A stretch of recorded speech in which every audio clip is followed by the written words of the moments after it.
There's this incredible moment in 1 Kings chapter 3. In this chapter, Solomon is sleeping, and the Lord appears to him in his sleep. And he says, "Ask what I shall do for you."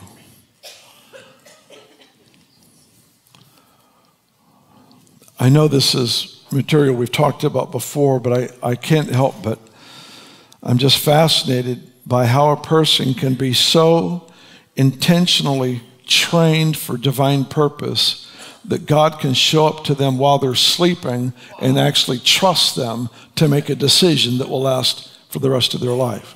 He can trust them with a decision while they're sleeping. Because he's sleeping, God says, "Ask what I'll do for you." And Solomon says, "I want wisdom." And the Lord says, "You have what you've asked for." Actually, literally, he didn't ask for wisdom. He asked for a hearing ear, which gives us the other side of the coin. The hearing ear is what gives us access to wisdom. It's an acknowledgement. It is not a human wisdom. It is wisdom from another world. And if I don't hear you, I won't get it. And he prays this prayer in his sleep because he was prepared for purpose. As a child, as a young child, he was groomed for the responsibility, privilege, and position of leading the nation of Israel. But the thing that preceded his prayer request was a confession. This is in 1 Kings 3. I'm sorry, I'm just making references. When we do it again, I'll be more teacher-like. Maybe. He said, "God, I'm a child." This is King Solomon.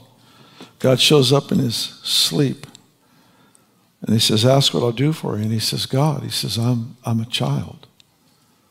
I don't know how to go out. I don't know how to come in.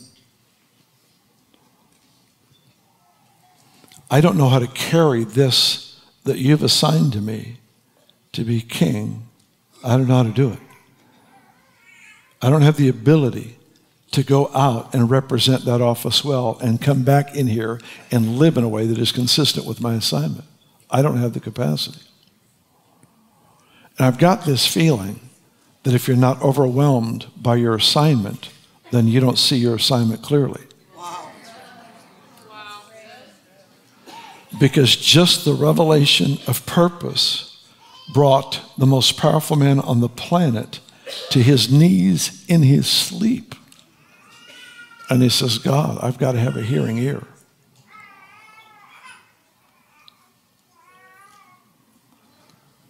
And the Lord spoke to me, he said, "Because you didn't ask for wealth, fame, or long life, I'm going to give to you all the things you didn't ask for, and I'm going to give to you wisdom." It's very similar to the prayer, "Seek first the kingdom, and all these things will be added." It is a kingdom principle. When your priorities are right, there's a trickle effect on things you don't pray about.